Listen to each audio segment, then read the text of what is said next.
Very good morning. आज मैं आपको तुम्हारा खत का पार्ट 4 सुनाने जा रही हूँ। मैंने कल के परसों के तीसरे पार्ट में सुनाया था कि ड्राइवर कटार गोट से निकल चुका था और हम शामली जा रहे थे। और काफ़ी रात हो चुकी थी, काफ़ी नहीं, लगभग रात के 8 बज के कुछ मिनट 20 मिनट हुए थे। और हम चाय पीकर कटार गोट से निकल चुके थे शामली के लिए। एक मैंने पश्मीने की साल ली थी और इसके आगे की कहानी मैं आपको सुनाती हूँ। ड्राइवर, यहाँ के ड्राइवर की बात हो रही है कि उसे भी अपनी शक्ति का प्रदर्शन करना था। जिस रोड से हम जा रहे थे, जिस रोड से हम आ रहे थे, वहाँ पर कोई गाड़ी दूर दूर तक नहीं थी। वहाँ पर कोई गाड़ी दूर दूर तक नहीं थी, ना तो वहाँ पर दूर दूर तक कोई गाड़ी दिखाई देती।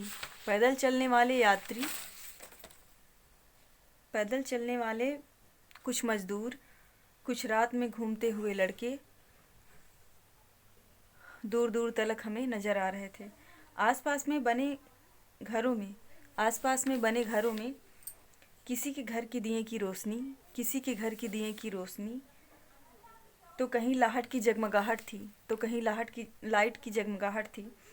ये नेताओं की कुछ ये नेताओं और कुछ मंद बुद्धि ये नेताओं और कुछ मंद बुद्धि अधिकारियों की आंखों की रोशनी का कमाल था, जो इनकी आज ये नौबत थी, जो इनकी आज ये नौबत और दशा थी।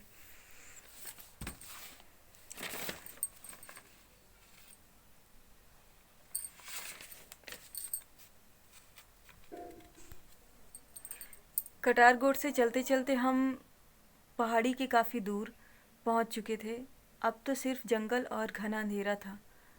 मैंने ड्राइवर से कहा, जितनी जल्दी हो सके इस इलाके से निकलना बेहतर है। ड्राइवर ने मेरी हामी में हाँ भरा और जल्द ही वहाँ से रवाना होने के लिए अपनी गाड़ी की स्पीड को इतनी तेज़ भगाने लगा। सच में आज वो अपनी शक्ति का प्रदर्शन ही कर रहा था। कहने को तो मुझसे बार बार बोलता कि मैं डरता नहीं हूँ, पर उसके अंदर भी एक डर समाया हुआ था। मैंने अगले ही पल देखा, वो रात अमावस्या की थी, काली घनी रात। चांद का कहीं दूर तक अता पता नहीं था। और डर डर तो ऐसे लग रहा था मानो कि हम दोनों ही इस जंगल में अकेले सुनसान हैं। वो बस गाड़ी चलाते जाता और मैं अपना कार में बैठे चुपचाप अपनी डायरी को निकालती और बार बार आने वाली 24 तारीख की डेट को इंतज़ार करती आने वाली 24 तारीख की डेट का इंतज़ार करती। हम चलते चलते गोटर पहुंच चुके थे। गोटर, जो कटारगोट से लगभग 15 किलोमीटर है, और वहाँ की दुकानें भी लगभग 7 या 8 बजे तक बंद हो जाती हैं। गांव का इलाका है, इसलिए वहाँ पर लोग जल्दी दुकान को बंद कर देते हैं, क्योंकि वहाँ आना जाना बहुत कम है। और उस इलाके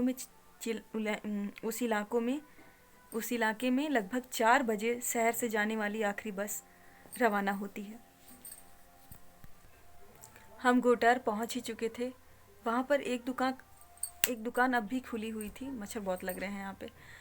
एक दुकान अभी खुली हुई थी और उस दुकान में मैंने एक वृद्ध महिला को देखा, जो लगभग 80 साल की होंगी। वो दुकान में जले अलाव के पास ताप रही थी। तो ड्राइवर ने वहाँ पर गाड़ी रोक दिया।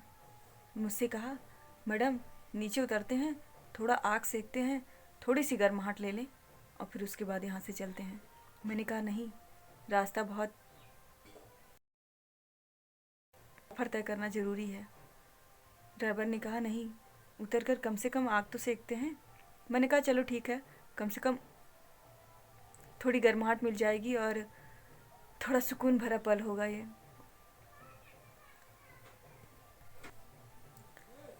लेकिन कार से सिर्फ ड्राइवर ही उतरा, मैं ऊपर चुपचाप बैठी रही। वो जाकर वहाँ से चला आया और मैं आग को निहारती और अपने हाथ को मलती। मैंने कहा अब चलो, अब देर हो रही है। बूढ़ी माँ को जैसे मुझसे कुछ कहना था।